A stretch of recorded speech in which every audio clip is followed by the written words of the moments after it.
Hello everyone, in this video we're going to be talking about the SN2 reactions and all you really need to know about SN2 mechanisms. So I'm going to go over every single details and every single steps that you need to be knowing about SN2 reactions, and in a separate tutorial I'll talk about SN1 reaction later on. So let's start out with a very generic reaction of an SN2 mechanisms. So I can have an alkyl halide.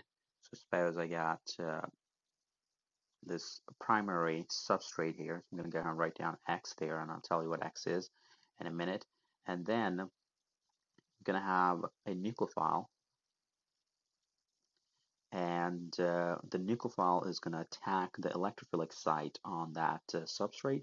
So your electrophilic site on the substrate is going to be this particular carbon there, because there is going to be a partial positive charge here, and there is going to be a partial negative charge there. So this nucleophile is technically going to attack on that electrophilic site right here. And then this leaving group, or the X in this particular case, is going to leave. So once that's gone, your product is going to be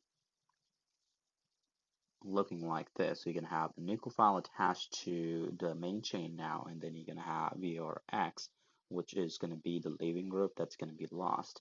And you always want to make sure your charges are conserved. So initially your nucleophile had the negative charge, so overall charge of the reactants was -1, and then in the product your leaving group has a negative charge of -1. So let's kind of break them down a little bit. You do want to make sure you know that these SN2 mechanisms, and I'm going to talk about mechanisms a little bit later on in detail, but they are going to be taking place in one step. So it's a one-step mechanism, one-step reaction, and that's also going to be called a concerted. And then different materials or different types of chemicals they used in there. So one of them is called an alkyl halide. So your alkyl halide is also going to be the substrate. Now, these reactions, the reason I call them substrate, because they're not only limited to the alkyl halides. The SN1, SN2 could be also seen in other type of chemicals, for example, alcohols, as long as you make the alcohol a good leaving group somehow. And then uh, the nucleophile is going to be, I'm going to go and write that down here. So that's going to be just Nu. So for the most part, I'm going to be writing either Nu minus, or you may see in the books written as NuC or nuke. And I'll talk about the nature of the nucleophile in later on, like what type of nucleophile are you going to be needing in an SN2 mechanism. But remember, your nucleophile is going to be anything that has either a lone pair of electrons or that's going to have a negative charge. So some of the examples, if I want to go ahead and write down for the nucleophiles, could be the OH minus. I can talk about SH minus, and I can talk about even some neutral nucleophiles like NH3, because nitrogen has a lone pair, and so on. So we have talked about nucleophiles in a separate video. So if you don't understand the nucleophiles, make sure you watch that video first. And then your leaving group. So leaving group is going to be another important factor. The only time this nucleophile that we have talked about here, nucleophile can do this attack on the electrophilic site of this alkyl halide or the substrate if you have a good leaving group. And the X is what represented here, the leaving group. X for the most part is going to be your chloride, bromide, and iodide. But remember, your leaving groups are not going to be only limited to these halogens. The other leaving groups you could have, like a tosylate, so it's an OTS, or you can have an mesylate, so OME, and I'll talk about those in details later, but you want to keep in mind that these SN2 and SN1s are not only limited to these type of substrates or only the alkyl halides, but you can have other good leaving groups as well. So the other one is going to be like water is another one, or like ammonia is another one. So those are the other good leaving groups. And obviously, your bad leaving groups, if I want to, quickly give you a couple of examples, your bad leaving groups, one of them is fluoride, and the other one is going to be the OH minus or an alcohol. And there are other bad leaving groups in there, but those are the most two common ones you're going to be seeing a lot, and especially the alcohol. Alcohol is such a bad leaving group, you have to make it a good leaving group, and there are a couple of ways. There are quite a few ways you can make the alcohols a good leaving group. One of them being protonation, so that's going to be converting the OH into water, so that makes it a good leaving group. The other one is doing the tosylation or the methylation and stuff like those, and there are some other ways we can do so. So this is the overall general reaction of SN2, where it does takes place in one step where the nucleophile attack and your leaving group is going to leave at the same time. And at the end of the day, you're going to making the product. And like I said, I'll talk about the mechanism in a little bit later on, but you want to make sure you know the terminology, what your alkyl halides, the nucleophiles, and the leaving groups are in the particular reaction. Now, why this is really called an SN2. So this is another important area where students get really confused, like why it's called an SN2 reaction. So obviously S is going to be standing for the substitution, and then you have N. The N is going to stand for the nucleophile or nucleophilic, and then 2 means it's bimolecular. Okay, so what does bimolecular really means? The bimolecular means it's going to be needing, or it's going to have two chemicals or two reactants being involved in the rate determining step. So we have talked about that SN2 actually does have only one step, and in that particular step, we actually got two chemicals in there. We got the alkyl halide that was one of them, and then we got the nucleophile that was the second one. So that's why this is going to be called an SN2 reactions, and together you call it nucleophilic substitution bimolecular or SN2. So keep in mind that you have two reactants involved in the rate determining step, and that's why it's called an SN2 reaction. So after that, let's talk about the kinetics. And when we talk about kinetics, that goes back to the Gen Chem 2 where you have talked about the rate law expression. Now, when I'm writing the rate for this particular reaction, I'm going to be looking at my slowest step. But this particular mechanism just happens to have only one step going on. And since it's got only one step, and I got two chemicals involved in that particular one step. I got the alkyl halide or the substrate, and I got the nucleophile, both of those being involved, and both of those happen to be one in front of their coefficient, and that is your elementary step. And as a result, you can use those coefficients as your orders of the reaction. If this was like just an overall step, it is happened to be the overall reaction as well, but this happened to be the elementary step as well because this reaction only takes place on one step. So at the end of the day, your rate is going to be dependent on your substrate. So I'm going to go and write down Rx for that. So remember, R is for any alkyl group and X means any halogen. That's going to be first order, and then I'm going to have the nucleophile, and that's going to be first order as well. So at the end of the day, your SN2 reactions are going to be a second order overall with the breakdown of first order with respect to your alkyl halide and first order with respect to your nucleophile. And then a typical question that's going to be involving this particular type of rate law expression would be something like what happens to the rate of the reaction if the concentration of your alkyl halide is doubled and the concentration of nucleophile stays the same. Well, we know it's a first order with respect to the alkyl halide. So if that's doubling, your rate is also going to double. So that's a typical way of asking a question. And you can obviously manipulate the concentrations of both the alkyl halide and the nucleophile, and you got to do your math to figure out what's going to be the overall effect on the rate in that particular case. Okay, so that's going to be your kinetics. All right, let's talk about the mechanism now. We talked about the steps back in there that it does happen in one step, and we briefly talked about like how does the nucleophilic going to be doing the attack on the electrophile site there, and your leaving group is going to be leaving. And then among those, in terms of going into the details now, so there's a couple of things that have to happen before the nucleophile can do the attack. So suppose I'm looking at this particular reaction where I got a carbon chlorine bond, and I'm just going to go and write down CH3, so that's just my methyl chloride here, and I have some sort of nucleophile. I'm just going to go and write down an OH minus here. Now, this nucleophile cannot do a so-called an front attack. And the reason why it can't really do an front attack is there's actually two reasons, and you want to make sure you know both of those. A simple reason is this chlorine has a bunch of electrons on it, and I cannot have this electron-rich nucleophile coming from the same side to do the attack.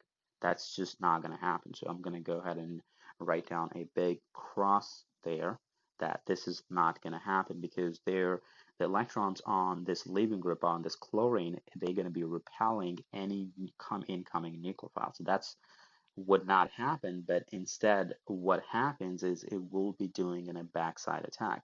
So you'll have CH3 chlorine there, and then you're going to be having the OH minus there. So this instead is going to be doing a backside attack. So maybe I can draw it a little bit better. So I can draw something like this. So that's going to be doing like this. So it's going to be attacking from the opposite side where your leaving group is. So as a result, when this attacking the carbon, your carbon chlorine bond is gonna break, and your electron pair that's being shared between the carbon and chlorine is gonna be going onto the chlorine. So this is the starting point. So let me just make this right there. And then there is going to be a transition state, and your transition state is going to look something like this. I'm going to go and write down, the hydrogens here. So in the transition state, you're going to have a bond that's going to be broken between the carbon and chlorine. So you're going to be showing that particular bond with the dash lines, meaning that it's about to break. And as a result, this chlorine, which is going to be going away with the electron pair, is about to get a partial negative charge. So it's going to have a partial negative charge. It hasn't gained the full negative charge yet, but it's about to get the full negative charge. So that's why you have this partial negative charge. And on the other hand, this as far as your oxygen go here on the hydroxide, this is going to be using one of its lone pair to make this new bond with the carbon. So that's going to be your bond formed. So this oxygen had a full negative charge before, but now since it's using one of its lone pairs to make the bond with the carbon, it's going to have a partial negative charge.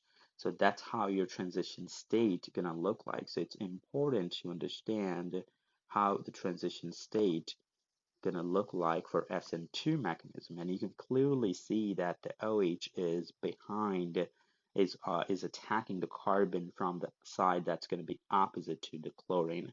And then eventually what's gonna happen is you're gonna be making the product. So when you're making the product, I can say my OH is gonna be on the other side of your Cl, and then you're going to have this Cl minus kind of gone there. So that's your overall mechanism is going to look like. So remember, this is going to be a one-step mechanism where the nucleophilic attack and your loss of leaving group takes place simultaneously, and as a result, you're going to have this transition state, and then this transition state ultimately result in the formation of your products. So we talked about one of the reasons why you cannot do a front attack because of the excessive lone pairs that you have in the leaving group. But there is going to be a more sophisticated explanation why it doesn't really do that, and that's going to be in terms of the MO theory. And I'm going to talk about that as well. So in terms of MO theory, if I go ahead and draw out the carbon chlorine bond, so I'm going to draw out the LUMO of the carbon chlorine bond. So remember, your LUMO is the one that's going to have it's going to be the lowest unoccupied molecular orbital. So when I'm looking at the LUMO of the carbon-chlorine bond, and I'm not really going to be focusing on the carbon-hydrogen, but just the carbon-chlorine. So remember, there is still three other hydrogens on it. And then this particular one, so that's how you're going to have here. Let me just draw that. So you're going to have, these lobes, these green lobes. So one of them is going to be shaded and the other one is going to be blank. And you're going to have the same story on the chlorine. One of them is going to be shaded and the other one is going to be the blank. So when you make the LUMO, it's well, not necessarily LUMO, but it's going to have one bonding and one anti-bonding molecular orbital. So the bonding molecular orbital is where you're going to have both of those shaded kind of overlapping one with one another. But in this particular case, you have your shaded orbital or shaded side of one carbon and the non-shaded side of the other chlorine. They are going to be right next to one another, and that as a result, that's going to be creating so-called a node. So this particular thing is going to be calling we'll be creating a node. So the other reason is I cannot have my nucleophile or I cannot have my OH coming from the side where the chlorine is, because the very first thing it's going to encounter would be the node there. I cannot have this encountering the node. So as a result, it attacks from the behind side. So that's going to be the other reason why you can't really do a front attack, but rather you're going to be doing a backside attack whenever you're doing these SN2 reactions. Okay, so let's talk about the stereospecific of this reaction. So anytime I'm doing a backside attack, so I can go ahead and take an example of a chiral carbon, and you don't really have to worry too much about it if it's not a chiral carbon or if there's no stereochemistry being involved. So let's say I'm starting out with this right there, and then I'm doing a nucleophilic attack, and I can go and take the SH minus in this particular case as an example. So I know now this is going to be doing in a backside attack, so it's going to be attacking from the behind where the chlorine is. So that's how it's going to look like. And then your chlorine is going to leave. So when your chlorines leave, I'm going to have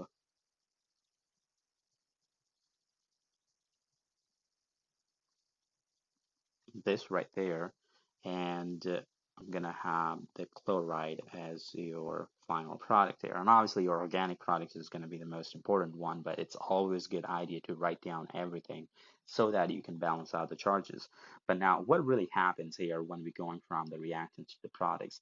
My chlorine was coming out of the page. So since the chlorine was coming out of the page, and since we also know that the mechanism of SN2 involves in a backside attack, and when this SH minus, which is the nucleophile we have, is going to be attacking from the behind, it's going to be going back into the page, and that's how it's going to look like. So that's why we drawn this HH going back into the page. Or another way of saying, anytime you're doing these SN2 mechanism reactions, there is going to be a complete inversion of stereochemistry. So if I go ahead and look at what's going to be the stereocenter on my reactant, so this would have been 1, that's 2, that's 3, that's going clockwise, don't have to flip it because hydrogen is already back in the page. So this particular one is R, then what's going on in the product? Well, this is going to be 1 again, 2 again, 3 here. But when I go ahead and rotate it clockwise, I would have to flip it because your hydrogen here, but because your hydrogen here is going to be coming out of the page. So once you flip it, it's going to be going counterclockwise. So this particular one is going to be an S. So what we really means by a complete inversion of stereochemistry, it means if I'm starting out with R on my reactant side, I'm going to be making S in the product. Or I can say if I'm starting out with an S, I'm going to be making the R at the end of the day. So that's how it's going to be looking like always. It's always going to have an incomplete, it's always going to have a complete inversion of stereochemistry. Now, whether you're going to be making an S product or you're going to be making an R product, is actually dependent on your reactant.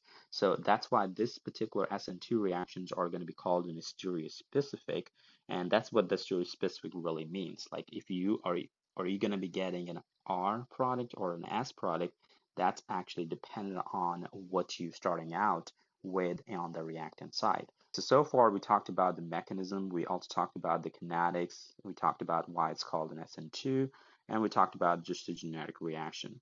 Now let's talk about how do you know which particular type of substrate will be going in SN2 reactions and which particular type of substrates will not be going an SN2 type mechanism. So we talked about that in mechanistically they like to do in a backside attack, and since they like to do in a backside attack, you want to make sure there is no steric hindrance. If I go ahead and shade this side right there, you want to make sure there's not a lot of steric hindrance on this methyl or on this carbon that's being attacked by the nucleophile.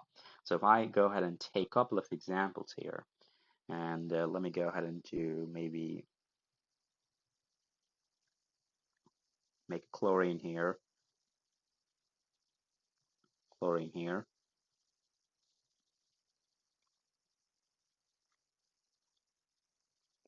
chlorine here. So those are going to be your different types of alkyl halides, and it's extremely important to you're able to identify which one is primary, which one is tertiary, and which one is methyl. And I can probably go ahead and put them in the order so that uh, it's not very confusing. So that's going to be this, and then obviously I can have the CH3 Cl as well. So this would have been your methyl here, this would have been your primary alkyl halide, and this would have been your secondary, and this would have been your tertiary. So I've taken the example of chlorine here, but then keep in mind you don't necessarily have to have any chlorine. You can have just any good leaving group there and you should be good.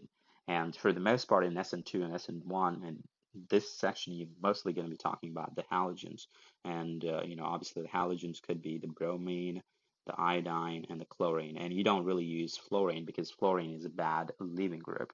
Now, if I have to attack by the nucleophile, if I have to attack these electrophilic centers, so this is going to be the electrophilic center here, that's going to be the electrophilic center, that's going to be the electrophilic center, and that's going to be the electrophilic center.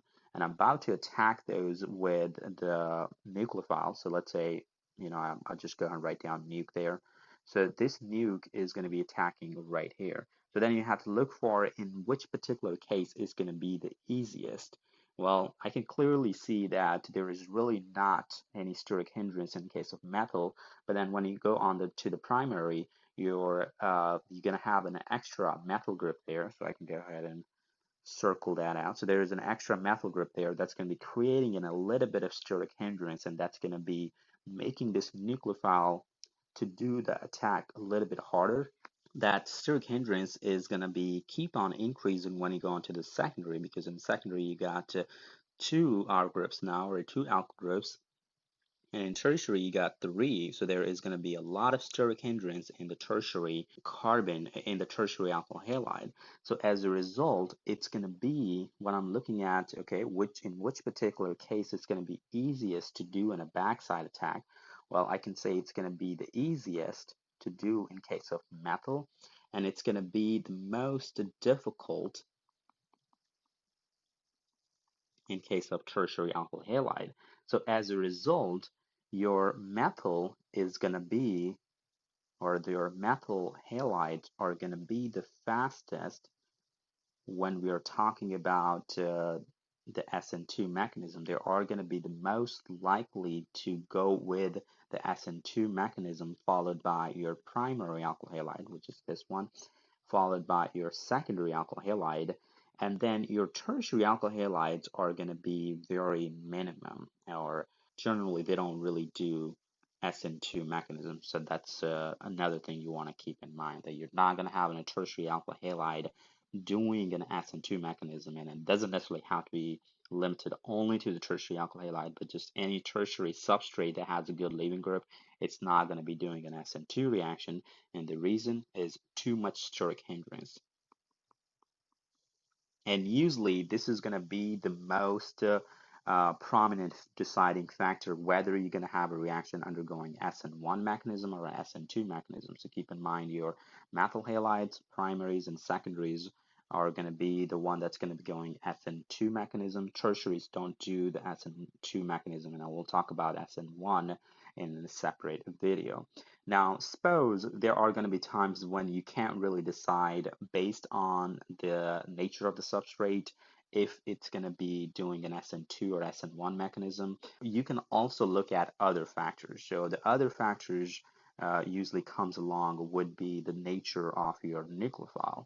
Well, the question you want to ask yourself, was the nucleophile in your rate determining step, or was it in the rate law expression? And if you go back here, we did have the nucleophile and the substrate both in the rate determining step, and as a result it matters if you're going to be using a stronger nucleophile or a weaker nucleophile.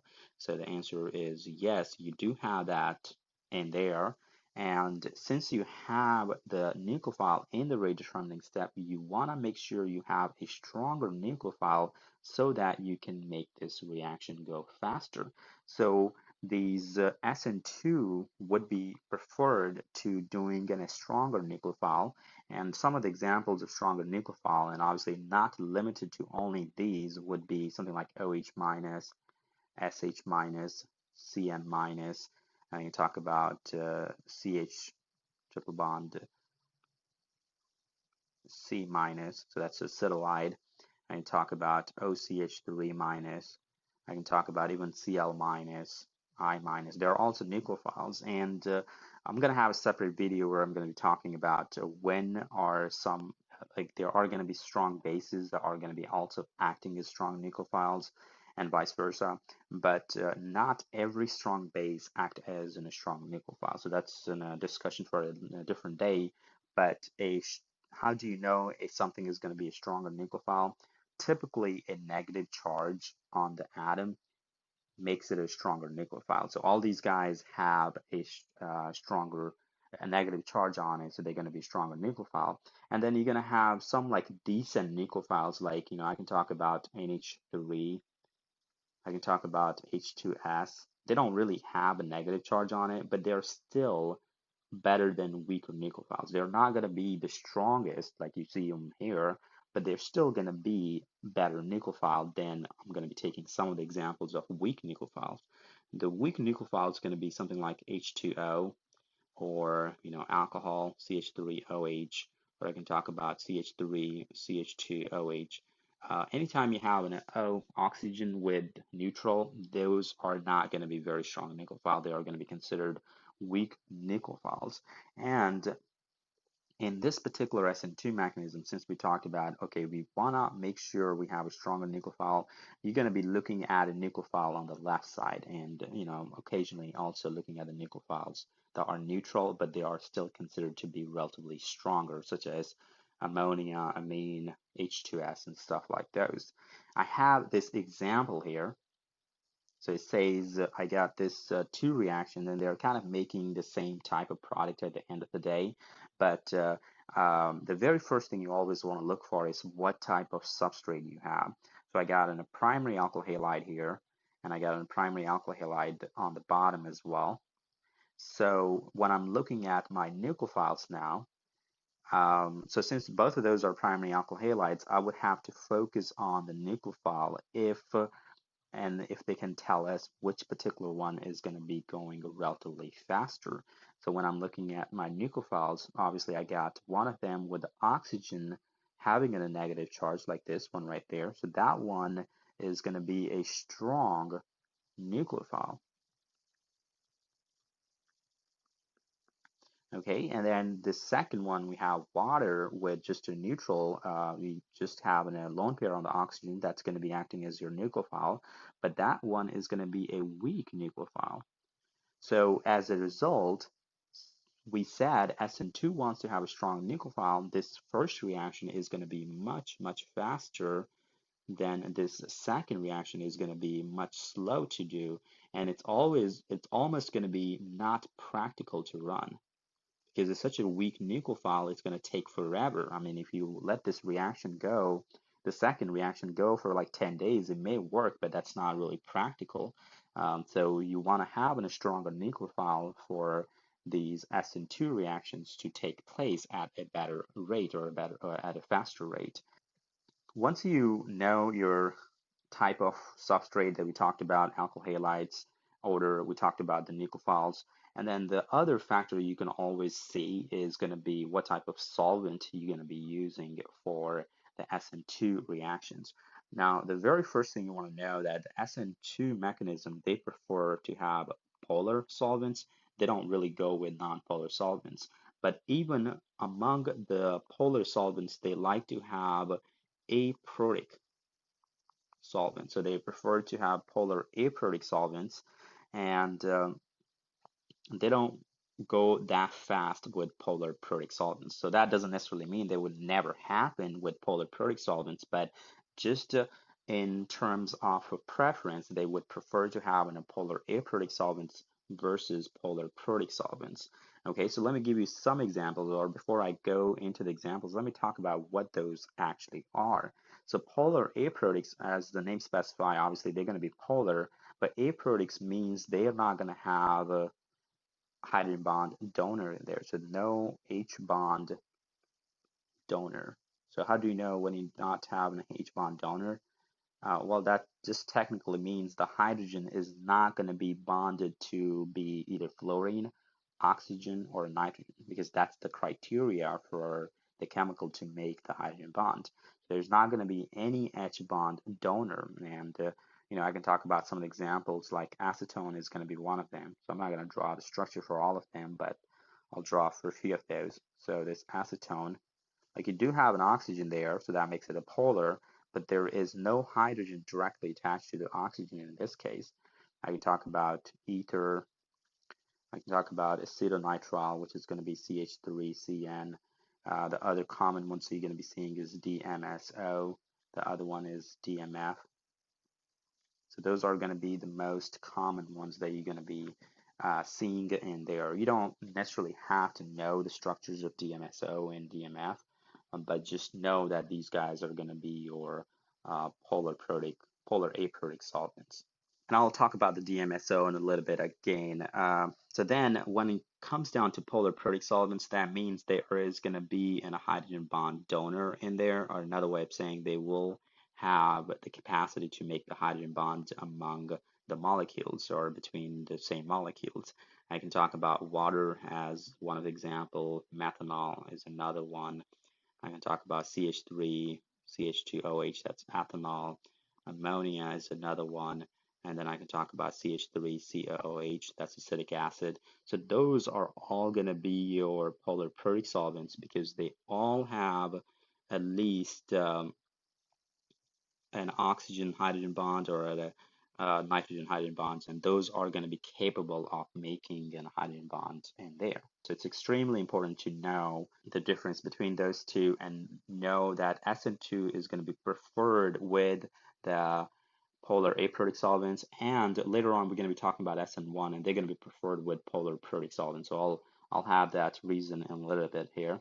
So let me take an example here, and I'll talk about like why it's going to be preferred with the polar aprotic solvents. So we know that we got this nucleophile that has a negative charge here, like this SH minus. So suppose I'm using polar protic solvents in one case. So if I'm using water in one case, and if I'm using DMSO in another case, so that's a polar aprotic. So what happens in water?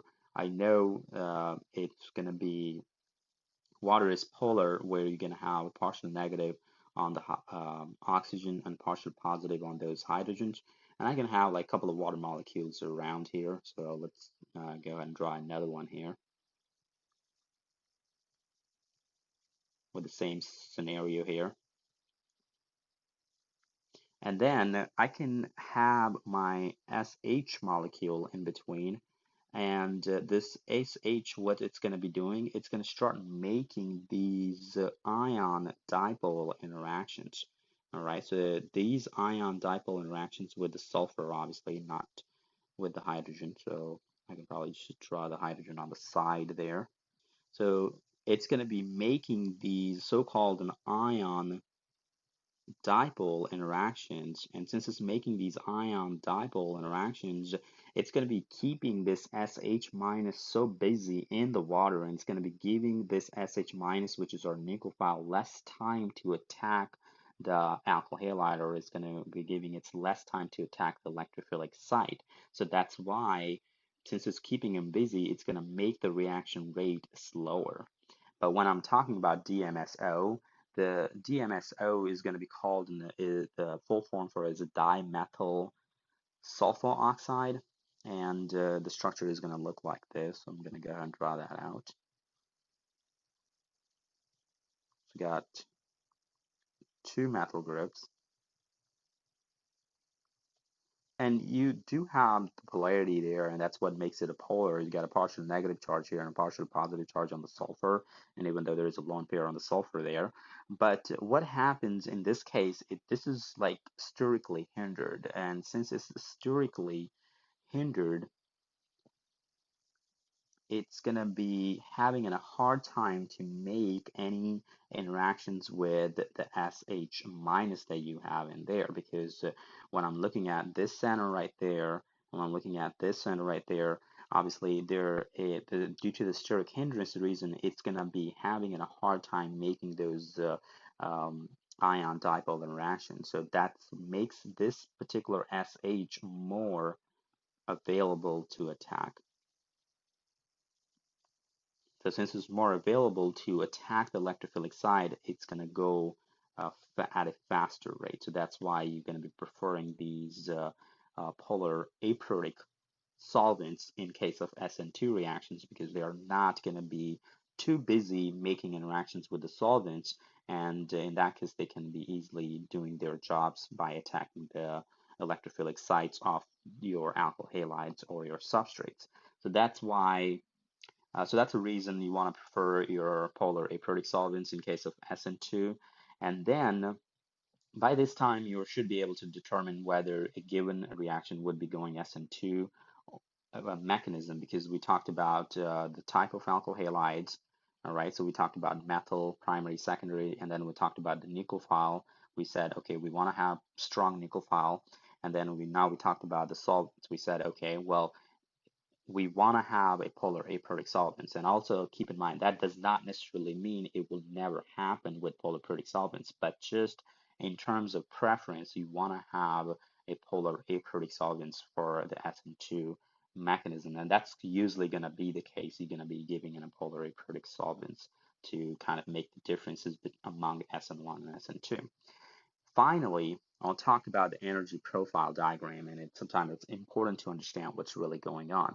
Now, we know we did talk about this mechanism here, so I'm going to go back and just copy this particular one down here. Okay, so we talked about this mechanism where we said, okay, we do make this transition state, and all these things happen, however, in one step. So that's another important thing you want to make sure you understand. It's all one step. So when you're drawing the energy diagram for something that's happening in one step, you're only going to have one energy hump there. So suppose I got the energy on the y-axis and I got the progress of the reaction here.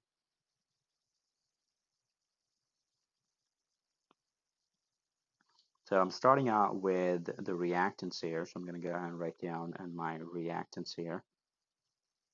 And remember, your reactants are going to be these guys right here. So since it's happening in one step, I'm going to have one energy hump there. And it's going to be making the products at the end of the day. So this is going to be the products made here. So that would be your product at the end of the day right here. And then your transition state is going to be made at the highest energy place. So this right there is going to be the transition state. And a lot of time you're going to be seeing during the transition state, you will have uh, this bond breaking and bond making being made there. So I'm going to go and write that down here. Maybe change the color on that. So that's going to be your transition state. And if you have only one step reaction, you're just going to have one energy hump where you're going to have one transition state. There is not going to be any intermediate, and that transition state eventually falls down to make the product. In addition to that, the other important factor that you want to make sure you know in this case is your activation energy. So from the reactants to the products, from the reactants to the highest energy state, which is the transition state, is going to be your energy of activation.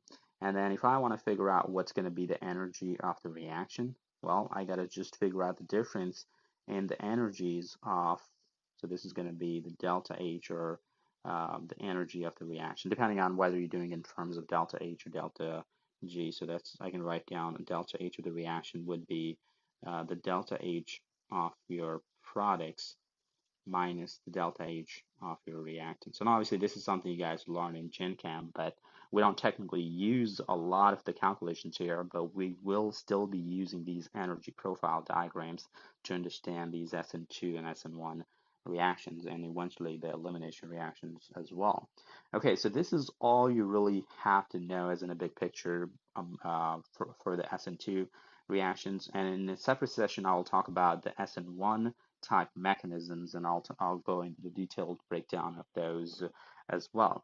If you have any questions on any of those things, feel free to leave any comments in the section below.